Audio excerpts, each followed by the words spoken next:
Hi, I am Bobo, and these are my good mates, Nicole, Faye, Jackson, and Cassie. We are going to discuss about whether Japan is a suitable country for Australia organization to expand their business. We will analyze it from following five topics: globalization and Japan, political economic by Jackson, economy vs human development in Japan by Nico, cultural variation between Japan and Australia by Bobo, trend strategies through Smith and Ricardo by Cassie, and Japan's trends to and applicable international trend theories by Faye. Finally, we will make a conclusion for whether Japan is a suitable country for Australia organization to expand their business. Next, I will pass it to Jackson to talk about the globalization and Japan political economic. Hi, I'm Jackson. So first, thanks Bobo for the wonderful introduction. Let's now turn our attention to the political economy of globalization and Japan, as well as the opportunity for Australian business entering the Japanese market. Globalization, the process of increasing economic and cultural integration across the world. It has profoundly shaped Japan's political economy over recent decades. A nation's political economy covers its political, economic, and legal system. For Japan, globalization has impacted every level of this system. So now let's talk about politics. Japan is a parliamentary democracy under a constitutional monarch. The policies are formulated by the elected government but implemented through some economic ministry. For example, the Ministry of Economy, Trade and Industrial. So we can know that the system is democratic. However, there still retain a long tradition of state involvement and market regulation, which reflect a collectivist mindset. However, driven by the globalization, Japan has become increasingly focused on clarifying individual responsibility and enhancing information transparency, but they are still maintaining its coordination. As a result, values within its collectivist culture are shifting toward individualism. So, according to Sakasakawa, Japanese multinational corporation voluntarily moved toward international accounting standard. This is a reflection of corporate structure gradually turned to a system that emphasizes shareholder equity and reinforces individual responsibility. This indicates a shift toward individualism. However, we should recognize that this does not eliminate collectivism, but rather rebalance traditional collectivism so that they can complement Japan's democratic politics. So we can say this is an evolution, but not revolution. So now speaking to economic, Japan is a mixed economy with strong coordination feature. Traditionally, Japan economy rely on close and long-term cooperation among company, bank, employee, and supplier, which create a high coordinated market system that perform well in some incremental innovations such as automobile and precision machinery. And now globalization have driven Japan toward further marketization. Liberalization and foreign direct investment has increased competition for product, capital, and market control. However, Japan still applies screening in sensitive sector and employ industrial policy to guide key industrial. While this obviously support nation development, but it do raise barriers for foreign company and may reduce efficiency. Well, as Mark Neil Watanabe mentioned, the opening is uneven. Liberalization and governance reform attract more foreign direct investment, but industrial friction and institutional legacy still shape the mode and pace of entry to the market. The effect are more competition for capital and also greater pressure on profit margin because it still operate within a coordinated framework driven by the entity like METI. Japan is fundamentally a civil law country. However, globalization have introduced common law style mechanism.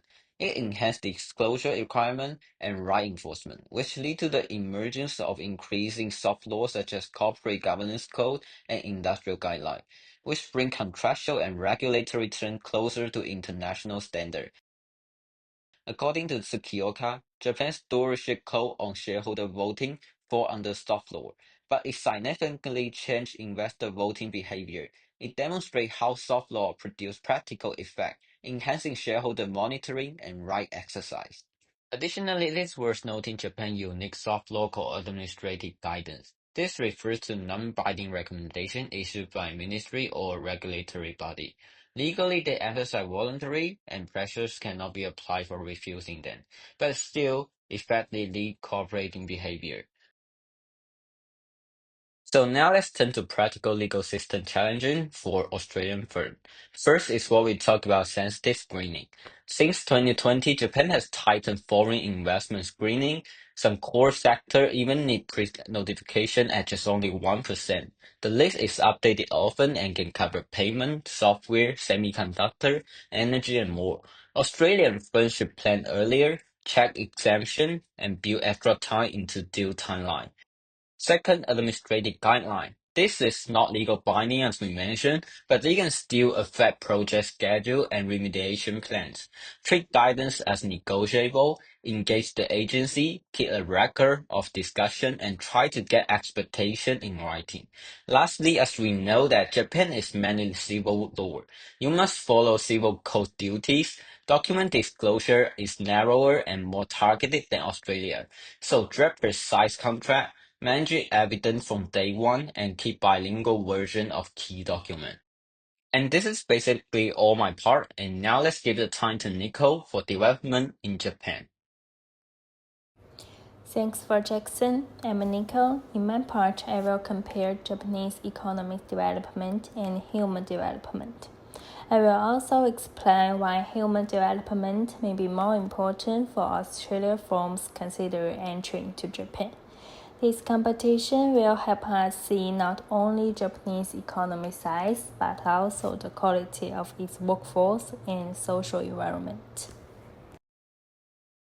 Japan is the world's third largest economy with a GDP of 4.02 trillion US dollars and GDP per capita close to $33,000. This clearly shows Japan among the highly developed economies. A major strength is advanced manufacturing. Companies like Toyota and Sony are household names in Australia. Japan also produces nearly 30% of the world's industrial robots. This shows its strong technological leadership. Japan's economy has historically been export-driven, relying on cars and electronics. This integration into global supply chains also connects directly with Australia, where Japanese cars account for about one-third of imports. But there are challenges. Japan's growth has averaged less than 1% over the past decade, reflecting long-term stagnation. At the same time, nearly 30% of its population is over 65, which reduces labor supply and weakens domestic consumption. Deflationary pressures further discourage investment and spending. These structural risks mean Australian firms must weigh both the opportunities and the stable of Japanese economic future. Now let's turn to human development. The HDI is a reliable and widely used measure for comparing countries' development levels. The HDI in Japan is 0.8 on the scale from 0 to 1. Japan consistently ranks in global top 20 in the Human Development Index. Life expectancy is over 84 years, one of the highest worldwide. Literacy is close to 100% and tertiary education levels are strong, ensuring a highly skilled workforce. Japan invests more than 3% of its GDP in research and development, one of the highest levels globally. This has led to innovations in robotics, digital technology, and renewable energy. Human development also connects directly with Australian opportunities. For example, Japanese and Australian biotech firms like CSL collaborate on medical research, showing how skilled workers and strong healthcare enable partnership. In addition, research shows that aging, precision, and healthcare systems are central to the long-term stability of developed economies like Japan. This stability provides predictable conditions for business operations, giving foreign firms the security they need when making long-term investment in Japan. So what does this mean for Australian firms? Economic indicators suggest Japan has a big market with strong purchasing power, but risks like slow growth and aging can't be ignored. In contrast, human development highlights Japan's strengths, a skilled workforce and social stability. For example, Japan is investing in hydrogen energy, and Australia is already exporting hydrogen there. Australia's confirmed such collaboration are expanding opportunities for both countries. In short, where economic size reveals potential opportunities, human development provides the real foundations: reliable talent, innovation, and high-quality customers. These are the factors that matter most for long-term business success. To conclude, Japan shows both strong economic development and very high human development. Its GDP and industrials show marketing potential, but its education, life expectancy, and healthcare show human capital quality. I agree that human development is more important because it ensures reliable talent, social stability, and innovation. These factors are crucial for Australia Firm's long-term success in Japan. Next, we will talk about cultural valuation between Japan and Australia. Thank you. Thank you for Nicole. I'm Bobo, and I will talk about the cultural variation between Japan and Australia. Firstly, I will analyze it from the cultural dimensions, including uncertainty avoidance and long-term orientation. For uncertainty avoidance, Japan is a high-level country for uncertainty avoidance due to Japan consistently facing natural disaster. Japan knows how to protect and prepare for the uncertainty situations, such as reconstructing after the disaster. So they apply how to protect and prepare for the uncertainty situations into their daily life. Under this culture, before opening a new project, managers need all detailed information. So opening a new project to business in Japan, it means a lot of time and effort for the research, practical ability, and development.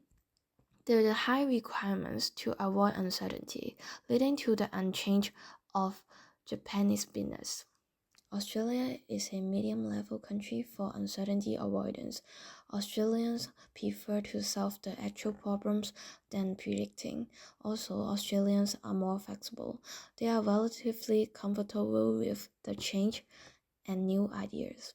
So their business culture is innovation-friendly, encouraging pragmatics and less formal decision-making. For long-term orientation, Japan is an extremely high-level country of long-term orientation. They think their life compared to the whole human history is really short. So in Japanese culture for business, they are more focused on the long-term development and survival of the company.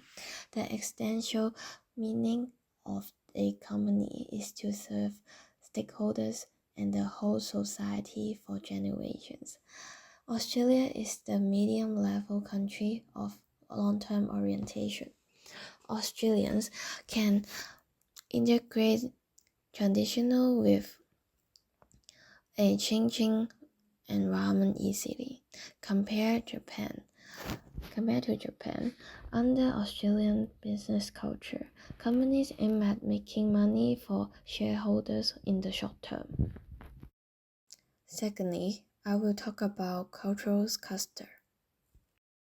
Japan is Far Eastern cluster. It contains the following features matching with Far Eastern cluster: Confucius value influence, respect for hierarchy, loyalty, and harmony. High power system, authority is respected. Seniority matters. Low assertiveness, prefer indirect communication, want to avoid conflict. High in group collectivism, group growth and consensus are valued over individual achievements. Prefer group decision making, building consensus before major choice. Performance orientation encourage continuous improvement in both personal and organizational performance. Australia is Anglo cluster. It contains the following features matching with angle cluster. Colonial heritage. History strongly tied to UK. Low power system. Preference for flat hierarchies and approachable leaders. High assertiveness. Direct communication style. Efficiency focused. Competitive business environment. Individualism. Emphasis on personal freedom, independence, and self-reliance. Performance orientation. Performance, result, and merit are highly valued. In conclusion, it shows the divergence of cultural distance between Japan and Australia. The cultural difference will be the challenge for Australia organization to expand the business in Japan. Next, I will pass it to Cassie to talk about trade strategies. Hello everyone, I'm Cassie. First, I would like to thank my previous group member Bobo for her contribution. Today, I will present Japan trade competitiveness and specialization strategies through Smith and Ricardo. In this segment of my presentation, I will analyze Japan trade competitiveness in key strategic sectors using major international trade series, Adam Smith absolute advantage, and David Ricardo competitive advantage. I will explore the strategy Japan should adapt in international trade and determine which series better align with Japan's actual national condition. First, let's discuss Adam Smith's series of absolute advantage. This series posits that a country should focus on producing the goods it itself and most efficiently and trade internationally for goods produced more efficiently by other nations. For Japan, it demonstrates clear absolute advantage across multiple sectors. Japan holds a globally leader position in high-tech manufacturing, including automobiles, robotics, semiconductor, and electronic. And also, Japanese exports are renowned worldwide for their precision, durability, and high reliability. Furthermore, the Japanese government strongly supports innovation and R&D, with this close collaboration between research institutions and businesses providing a strong foundation for its technological leadership. For example, Toyota Mirai hydrogen fuel cell vehicle stand as representative advantage of Japan's innovation in clean energy. It demonstrates how Japan transfers technological R&D into high-value adding products for global export, embodying Smith's principle of focusing on industry of absolute advantage. For Australia, business competing directly with Japan in high-value adding sectors like advanced electronic, robotics, and automotive manufacturing presents significant challenges. However, Australia can identify opportunities to participate in those industries through supply chain collaboration and joint technological R&D initiatives. Next, we discuss Del Ricardo's series of competitive advantage. This series emphasizes opportunity cost, arguing that even if a country is less efficient than others in all industries, it should focus on the sector where it holds the greatest reliability advantage, achieving neutral benefits through trade. For example, in Japan's case, while it holds clear advantage in high-value adding technological innovation, it also faces central structural disadvantage. Japan excels in robotics, semiconductor, hydrogen fuel cell system, and precision manufacturing. These are its strengths. Additionally, Japan's labor and energy costs exceed those of Australia, and its surveillance agent population leads to shrinking workforce, making its reliance on automation and technological upgrade even more pronounced. Those characteristics present opportunity for Australia rather than direct competition. First, in energy and resources, Australia can supply Japan with critical mineral, liquefied natural gas, and green hydrogen. Second, in agriculture and food, Japan relies on imports for over 60% of the food supply, while Australia holds natural advantage in daily products, wine, and grains. Finally, Japan's and Australia hydrogen collaboration exemplifies the series of competitive advantage. Australia has abundant sunlight and wind resources to produce green hydrogen at low cost. Also, Japan focused on hydrogen fuel cell technology and infrastructure development. Both parties capitalized on their respective strengths to achieve mutual benefits and win-win outcomes. After comparing the two series, I believe David Ricardo's series of competitive advantage is more suitable for guiding Japan's foreign trade strategy. And there are four main reasons. First, Japan relies on import, energy, food, and critical mineral cost export opportunity for Australia. Second, by focus on this area, Australia can avoid direct competitions with Japan's high-tech industry. Third, they allow both nations to leverage complementary strengths and achieve win-win chance growth. Finally, the strategy helping Japan businesses identify suitable opportunity in Australia. In summary, we absolutely advantage expand Japan's strength in high-tech manufacturing, while Ricardo's competitive advantage highlight the complementary chains between Japan and Australia. Through complementary strategy and partnerships, both nations can maximize benefits and achieve sustainable growth. Next, we welcome my teammate Faith to discuss the last part. Thanks, Casey, for the insightful summary of Smith and Ricardo's perspective of Japan's strengths. Building on that, hey everyone, my name is Faye, and in my part of the presentation, I'm going to tie everything together. We have already looked at Japan's politics, economy, and culture, and now I will take you through their trade policy, specifically the tools Japan uses, how these connect to international trade theories, and what all of this really means for an Australian company considering entering the Japanese market.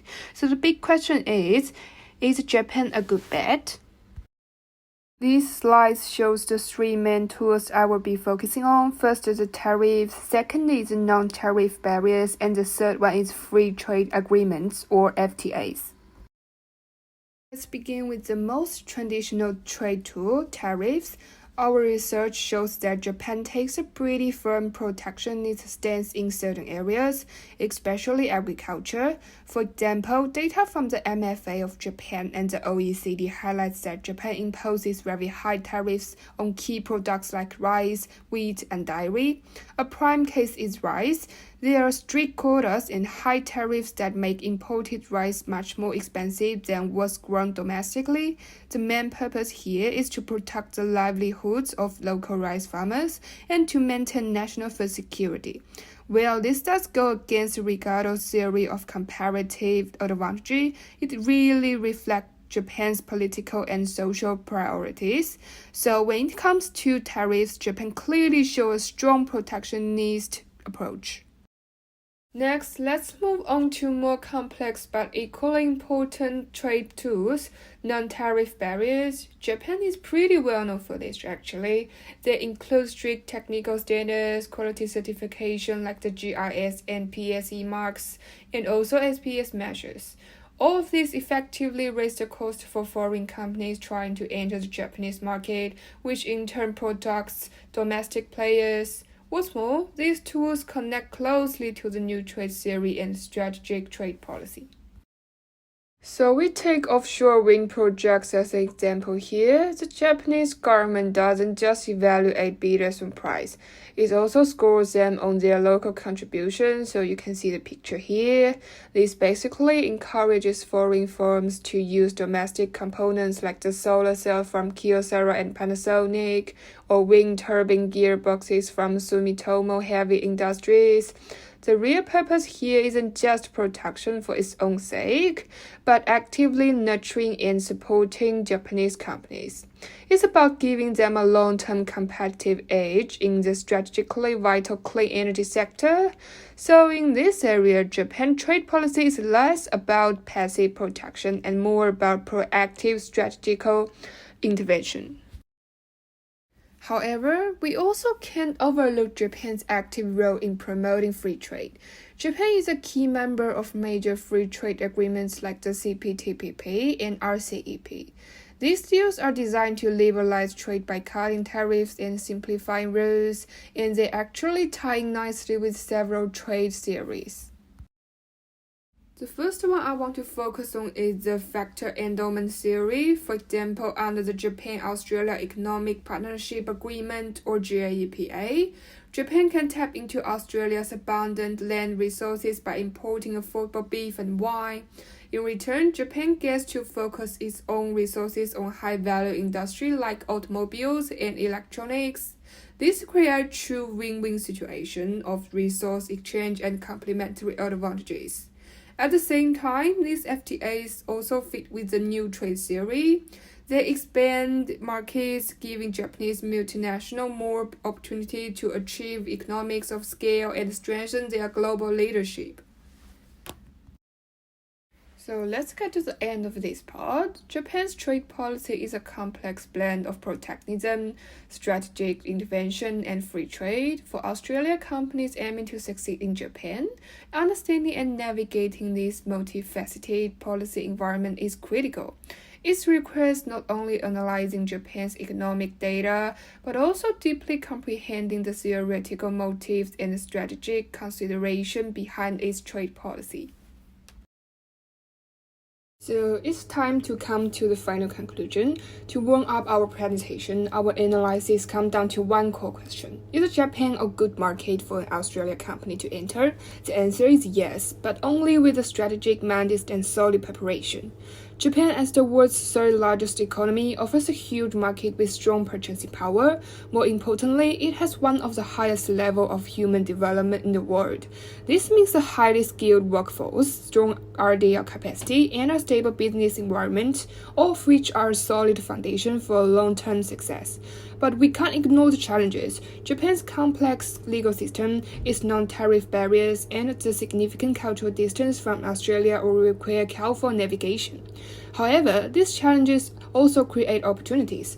Japan and Australia are a natural fit. Australia brings abundant energy and agricultural resources, where Japan excels in advanced manufacturing and technology. Through free trade agreements like GAEPA, both sides can really leverage that complementarity. So, our conclusion is, Japan is not an easy market, but for Australian companies that are patient and willing to focus on complementarity, it is a strategic choice with huge potential for rewards. Here is our reference list. Thank you guys for watching.